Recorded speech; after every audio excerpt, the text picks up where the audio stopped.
The mountain was already trying to kill him, and he had only climbed halfway. Rocks broke loose under his boots and fell into the fog below without a sound, and he pressed himself flat against the cliff wall, breathing hard, his fingers white against the stone. Wind cut through his coat like it wanted something from him. He should have turned back an hour ago. He knew that now. But the ledge he had followed had narrowed into nothing, and the path behind him had already crumbled away, and there was no direction left except up. That was when he heard the wings. I was hunting when I felt him before I saw him, a small heartbeat hammering against the stone far below my roost, frightened and stubborn at once. I almost let him be. Almost. My kind did not interfere with the small creatures that wandered too close to our mountain. We watched them, we judged them, and mostly we ignored them, until they either found their way home or did not. But something about the rhythm of that heartbeat made me drop lower through the cloud line, curious in a way I did not have a name for yet. He was a man, thin and wind-bitten, clinging to a shelf of rock that would not hold his weight much longer. His name, I would learn later, was Callan. He looked up as my shadow slid over him, and I braced myself the way I always did, for the scream, for the scramble, for the wide eyes, and the smell of fear that every living thing on that mountain gave me the moment they understood what I was. He did not scream. He stared at me with his mouth slightly open, gripping the rock so hard his knuckles had gone pale, and then he said, in a voice that shook only a little, that he was very glad to see me, because he had been starting to think he would die on this particular rock, and that would be an embarrassing way to go. I did not understand the joke. I understood almost nothing of his language yet, but I understood the shape of the moment, a small breakable thing, balanced above a long fall, asking for help instead of asking to be spared. I caught him before the ledge gave way completely. He landed against my foreleg with a grunt, both arms wrapped around a claw twice the length of his body, and for one long breath neither of us moved. Then he laughed, a short surprised sound, and said that this was, without question, the strangest rescue of his life. I carried him down through the fog to the base of the mountain, and the whole way down I waited for the fear to arrive the way it always did. It never came.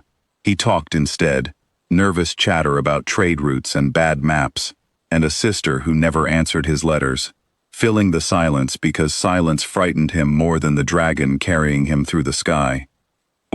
When I set him down on solid ground, he patted my leg the way you would thank a horse for a safe ride, and said my colors were the strangest and most beautiful thing he had ever seen, gold bleeding into violet, violet bleeding into a red that had no name. He said it plainly, the way you would describe weather, not the way my own kind said it, with heads bowed and feet already stepping backward. I flew back to my roost that night and did not sleep. I had lived my whole short life being called beautiful by dragons, who then found reasons to be somewhere else. This small, fragile creature had looked directly at me, called me beautiful, and stayed close enough to touch. I told myself he would not return. Humans came to trade at the base of our mountain and left again, and none of them climbed higher than they had to. But 3 seasons later, I felt that same stubborn heartbeat climbing the same dangerous path, and this time, he was not lost. He was looking for me. He brought dried fruit he could not have needed, and a blanket he said was for himself, though he never once used it, and he sat on a flat gray rock near the mouth of my roost, and talked to me as if I understood every word, which by then, I nearly did. He told me about his village at the base of the range, about a market that sold too much salt and not enough grain, about a dog he had as a boy that used to steal bread from the table when no one was looking. I asked him, in halting words stitched together from months of listening, why he was not afraid of me the way every other creature on the mountain was. He thought about the question longer than I expected. He said that he had grown up around animals that could hurt him badly if they wanted to, dogs bred for guarding, horses that could break a man's leg with one kick, and that fear, he had learned, was not really about size or teeth or claws. It was about whether something had decided to hurt you yet. He said I had never decided anything of the kind. He said I had only looked lonely, sitting up on that mountain with no one close enough to speak to, and that he knew what lonely looked like on a face, no matter whose face it was. I did not have words for what that did to something in my chest. My own kind kept their distance from me for reasons they never fully explained, whispers about omens and colors that meant something ancient was stirring, elders bowing low with their heads while their feet carried them backward at the same time, as though respect and retreat were the same motion. I had grown up inside that contradiction, feared and admired in the same breath, and I had never once been offered the plain, ordinary comfort of someone simply sitting down beside me. Callan gave me that, season after season, without ever once asking for anything back. He was not fearless. I want to be honest about that because the stories my kind told about his people painted them either as helpless or as heroes, and he was neither. He told me once, laughing at himself, that he could not stand spiders, that deep water made his chest go tight, that the one time a mountain cat had crossed our path in the foothills, his knees had nearly given out beneath him. Fear lived in him the same as it lived in every small creature on that mountain. He simply chose where to spend it. He did not spend it on me. The seasons turned, one after another, and our conversations grew longer, and the space between his visits grew shorter, until the mountain itself seemed to expect him the way it expected the changing weather. He grew a little older each time I saw him, lines forming at the corners of his eyes, his dark hair catching the first threads of gray, while I grew larger, my wings stretching wider, my voice deepening into something that could shake loose snow from a high ledge if I was not careful. There came a season when the trade routes below turned dangerous, raiders moving through the lower valleys, burning storehouses and driving families from their homes.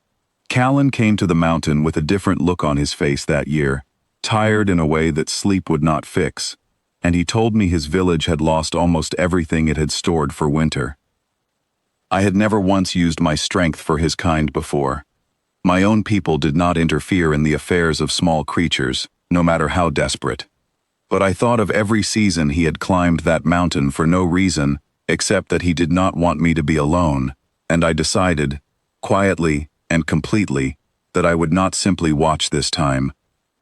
I flew low over the valley that night, low enough that firelight caught the color of my wings, gold into violet into that red, with no name, and the raiders scattered like startled birds at the sight of something they had never imagined existed.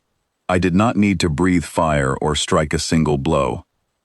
I only needed to be seen, wide and impossible against the dark sky, for the fear that had followed me my whole life to finally, for once, work in someone else's favor.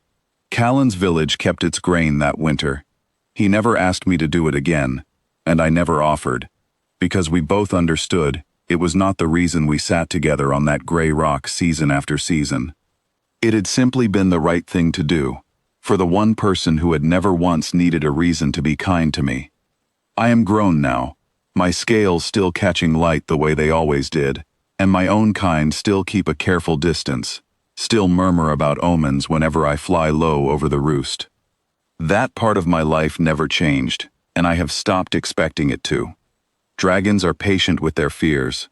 They outlive the reasons for them, and keep the fear anyway, out of habit, out of old stories no one bothers to question anymore. But there is still a narrow, dangerous path at the base of this mountain, and some seasons, a man with more gray in his hair than he used to have still climbs it, still complains about his knees the whole way up, still calls me ridiculous and beautiful in the very same breath, as if the two words were never meant to be opposites at all. I used to believe I was the wrong color to be loved by anything that mattered. Then one very small, very breakable creature looked up at something 11 times his size, decided out loud that I looked lonely, and climbed toward me instead of running away. Some things the world calls omens are only waiting for someone brave enough to sit down beside them and ask their name.